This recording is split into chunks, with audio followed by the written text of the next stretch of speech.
Hi all അസ്സലാമു അലൈക്കും, welcome back to my channel. അപ്പോൾ എൻ്റെ ചാനൽ ആദ്യമായിട്ടാണ് കാണുന്നത്, എല്ലാവരും ഒന്ന് സബ്സ്ക്രൈബ് ചെയ്ത് സപ്പോർട്ട് ചെയ്യണേ. ഇന്ന് ഞാൻ വന്നിട്ടുള്ളത് ഒരു ഫിഷ് കറിയുടെ റെസിപ്പി ആയിട്ടാണ് വന്നത്. ആലപ്പുഴ സ്റ്റൈലിൽ മാങ്ങ ഇട്ട് വയ്ക്കുന്ന ഒരു മീൻ കറിയുടെ റെസിപ്പി ആയിട്ടാണ് വന്നേക്കുന്നത്. ഈ മീനിന് നിങ്ങളുടെ നാട്ടിൽ പറയുന്ന പേരെന്താണെന്ന് ഒന്ന് കമൻറ്റ് ചെയ്യണേ. എൻ്റെ നാട്ടിൽ എന്താണ് പറയുന്നതെന്ന് ഞാൻ കമൻറ്റ് പിൻ ചെയ്യാം കേട്ടോ. അപ്പോൾ നമുക്ക് വീഡിയോയിലേക്ക് പോകാം. ചേരുവകൾ ഏതൊക്കെയാണെന്ന് നോക്കാം. മീൻ ഏതെങ്കിലും നിങ്ങൾക്ക് ഇഷ്ടമുള്ള മീൻ എടുക്കാം.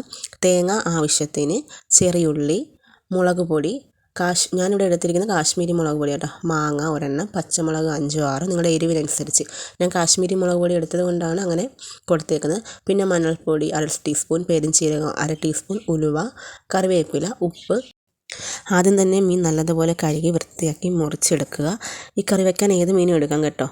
ചെറിയ മീനുകളാകുമ്പോഴത്തേക്കും മാങ്ങ ഇട്ട് വെക്കാൻ വേണ്ടി നല്ല ടേസ്റ്റ് ആയിരിക്കും, അതുകൊണ്ടാണ് ചെറിയ മീൻ എടുക്കുന്നത്. വലിയ മീനുകൾക്ക് വടക്കംപുളി അല്ലെങ്കിൽ കുടംപുളിയൊക്കെ ഇട്ട് വയ്ക്കുന്നതാണ് നല്ലത്. പിന്നെ ഓരോ നാട്ടിൽ ഓരോ രീതിയാണ്. ഞാനിവിടെ അതായത് കൊല്ലത്ത് വന്നപ്പോൾ പിഴുപുളി അതായത് വാളംപുളിയൊക്കെ ഇട്ട് വെക്കുന്നത് കണ്ടു. എനിക്കതിനോട് അത്ര വലിയ താല്പര്യമില്ല. എന്തിനാ, പല സ്ഥലത്തും പല രീതിയല്ലേ. നിങ്ങളുടെ നാട്ടിൽ എങ്ങനെയാണ് കറിയിൽ വടക്കംപുളിയാണോ പിഴുപുളിയാണോ എന്ന് പറയണം കേട്ടോ. ആവശ്യത്തിന് തേങ്ങ എടുക്കുക. തേങ്ങ ചിരകി എടുക്കുന്നതാണ്. ഇപ്പം ഒരുപാട് മെഷീൻസും അല്ലാതെ പാക്ക് വഴി കിട്ടുന്നതൊക്കെ തേങ്ങാപ്പൊടികളൊക്കെ ലഭിക്കുന്നതാണ്. എന്നാലും ഇതിനായിരിക്കും ഒരു ടേസ്റ്റ് കൂടുതൽ. അതിലേക്ക് ചെറിയ ഉള്ളി, ഇത് ചെറിയ ഉള്ളിയാണ്, കാരണം വീഡിയോയിൽ ഒരിച്ചിരി വലിപ്പം തോന്നിക്കുന്നുണ്ട് കേട്ടോ ചെറിയ ഉള്ളിക്ക്. ഒരുവിധം വലിപ്പമുള്ള ഉള്ളിയാണെങ്കിൽ ഒരു 2-3 എടുത്താൽ മതി. അപ്പം ചെറിയ ഉള്ളിക്ക് ശേഷം 1 ടീസ്പൂൺ മുളക് പൊടി, ഞാനിവിടെ കാശ്മീരി മുളക് പൊടിയാണ് ചേർത്തേക്കുന്നത്. അതിലേക്ക് 1/2 ടീസ്പൂൺ മഞ്ഞൾപ്പൊടി ഇട്ട് കൊടുക്കുക. അതിനുശേഷം 1/2 ടീസ്പൂൺ പെരുംജീരകം ഇട്ട് കൊടുക്കുക. പെരുംജീരകം നിങ്ങൾക്ക് ഇഷ്ടമുണ്ടെങ്കിൽ ചേർത്താൽ മതി. നിങ്ങളുടെ ഓരോരുത്തരുടെ ഇഷ്ടത്തിനനുസരിച്ച് പെരുംജീരകം ചേർത്ത് കൊടുത്താൽ മതി. അതിലേക്ക് ആവശ്യത്തിന് വെള്ളം ഒഴിച്ച് കൊടുത്ത് നല്ലതുപോലെ അരച്ചെടുക്കുക. വേണമെങ്കിൽ ഈ അരപ്പിൻ്റെ കൂടെ 2-3 കറിവേപ്പില ഇട്ട് കൊടുത്താൽ അല്പം കൂടി രുചി കൂടും. ഞാനത് ചേർക്കുന്നില്ല. അപ്പം നല്ലതുപോലെ നമ്മൾ അരച്ചെടുത്തിട്ടുണ്ട്.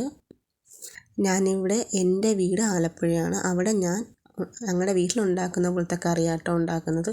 എല്ലായിടും ഒരേപോലെ ആകണമെന്നില്ല. ഞാൻ എൻ്റെ വീട്ടിൽ ആലപ്പുഴയിൽ ഉണ്ടാക്കുന്ന കറിയാട്ടോ ഈ ചെയ്യുന്നത്.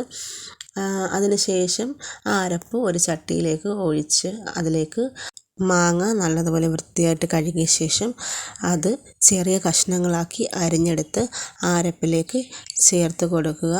അതിലേക്ക് ഒരു 4-5 പച്ചമുളക് അരിഞ്ഞത് ചേർത്ത് കൊടുക്കുക. നല്ലതുപോലെ തിളപ്പിച്ചെടുക്കുക കറി. കുറച്ച് കറിവേപ്പില ഇട്ട് കൊടുക്കാം കറി തിളക്കുമ്പോഴത്തേക്കും.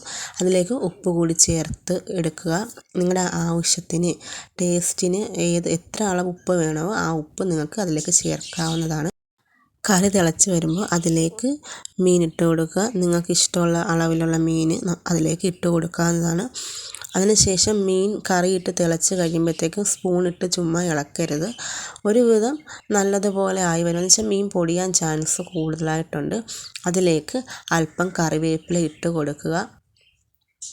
കറിവേപ്പില ഇട്ട് നല്ലതുപോലെ തിളപ്പിച്ചെടുക്കുക. സ്പൂണിട്ട് ഇളക്കുമ്പോഴത്തേക്കും ചെറിയ മീനല്ലേ, പൊടിഞ്ഞു പോകാൻ ചാൻസ് കൂടുതലാണ്. കറിവേപ്പില ഇട്ട് താളിക്കാൻ താല്പര്യമില്ലാത്തവർക്ക്, ഞാനിവിടെ താളിക്കുന്ന അങ്ങനെ കണ്ടിട്ടില്ല, താളിക്കാൻ താല്പര്യം ഇല്ലാത്തവർക്ക് അടുത്ത സ്റ്റെപ്പ് ചെയ്യണ്ട. ഒരു ചട്ടി ചൂടാകുമ്പോഴത്തേക്കും ചട്ടി ചൂടായി കഴിയുമ്പോഴത്തേക്കും തീ അങ്ങ് ഓഫ് ചെയ്യുക. കാരണം ചിലപ്പോൾ ഉലുവ കരിഞ്ഞു പോകാൻ ചാൻസ് ഉണ്ട്. അപ്പം ഞാൻ ചട്ടി ചൂടായി സിമ്മിലേക്ക് വെക്കില്ല, ചെറിയ നല്ലതുപോലെ ചൂടാകുമ്പോൾ തന്നെ അങ്ങ് ഓഫാക്കിയിട്ടാണ് ഞാൻ സാധാരണ ഉലുവ ഇടാറ്. അതിലേക്ക് ഉലുവ ഇട്ട് പൊട്ടി കഴിയുമ്പോഴത്തേക്കും ചെറിയ ഉള്ളി 2-3 ചെറിയ ഉള്ളി ചെറുതായിട്ട് കുഞ്ഞതായിട്ട് അരിഞ്ഞത് അതിലേക്ക് ഇട്ട് കൊടുക്കുക. തീ കുറച്ച് വെച്ച ശേഷം, അല്ലെങ്കിൽ എണ്ണ ചൂടായെങ്കിൽ തീ ഓഫാക്കി വെച്ച ശേഷം മാത്രമേ ചെറിയ ഉള്ളി ഉലുവ എല്ലാം ഇട്ട് കൊടുക്കാവൂ. ഒരുപാട് തീയോടെ ഇട്ട് കൊടുത്തു കഴിഞ്ഞാൽ ടേസ്റ്റ് വ്യത്യാസം വരും, ഒരു കയ്പ്പ് ടേസ്റ്റ് വരും. അതിലേക്ക് കറിവേപ്പില ഇട്ട് കൊടുക്കുക. നല്ലതുപോലെ മൂപ്പിച്ചെടുക്കുക. ആ ചെറിയൊരു ചൂടിൽ ആ തീ തന്നെ അത് നല്ലതുപോലെ മൂത്ത് വരും. അല്ലാതെ ഒരുപാടിട്ട് കരിച്ച് കഴിഞ്ഞാൽ അതിന് ടേസ്റ്റ് വ്യത്യാസം ഉണ്ടാകും. അതുകൊണ്ടാണ് ഞാൻ ഓഫാക്കിയിട്ടു ഞാൻ ഇടുന്നത്. അല്ലെങ്കിൽ ഒരു ടേസ്റ്റിന് ഒരു കയ്പ്പ് രുചി വരും. മീനിട്ട് വെക്കുന്ന കറിക്ക് ഒരു ടേസ്റ്റിന് കയ്പ്പ് ടേസ്റ്റ് വരും. ഈ താളിച്ചെടുത്തത് നമ്മൾ മാറ്റി വെച്ചിരിക്കുന്ന മീൻ കറിയിലേക്ക് ഒഴിക്കാവുന്നതാണ്. ചിലർക്ക് ഈ താളിക്കുന്നത് ഇഷ്ടമല്ല എങ്കിൽ അത് നമുക്ക് സ്കിപ്പ് ചെയ്യാം. അല്ലാതെ നമ്മൾ ഈ കറി തിളച്ച് വരുമ്പോൾ അല്പം ഉലുവ പൊടിച്ചത് ഇങ്ങനെ ചേർത്ത് കൊടുത്താൽ അതിനുള്ള രുചിയും ടേസ്റ്റും ഉണ്ടാകുന്നതാണ്. താളിച്ച് കഴിക്കാൻ ഇഷ്ടമുള്ളവർക്ക് ഇങ്ങനെ കഴിക്കാവുന്നതാണ്. നല്ലൊരു റെസിപ്പിയാണ്. ഒരു സിമ്പിൾ റെസിപ്പിയാണ്. ഉപ്പൊക്കെ നിങ്ങളുടെ ആവശ്യത്തിന് നിങ്ങൾക്ക് ചേർക്കാവുന്നതാണ് കേട്ടോ. അപ്പോൾ എൻ്റെ വീഡിയോ എല്ലാവർക്കും ഇഷ്ടപ്പെട്ടെന്ന് വിചാരിക്കുന്നു. എല്ലാവരും ഒന്ന് ട്രൈ ചെയ്ത് നോക്കുക. നിങ്ങളുടെ അഭിപ്രായങ്ങളൊക്കെ പറയുക, സപ്പോർട്ട് ചെയ്യുക. അപ്പോൾ പുതിയൊരു വീഡിയോ ആയിട്ട് വരാം ഇൻഷാ അല്ലാ. Tata bye bye, see U.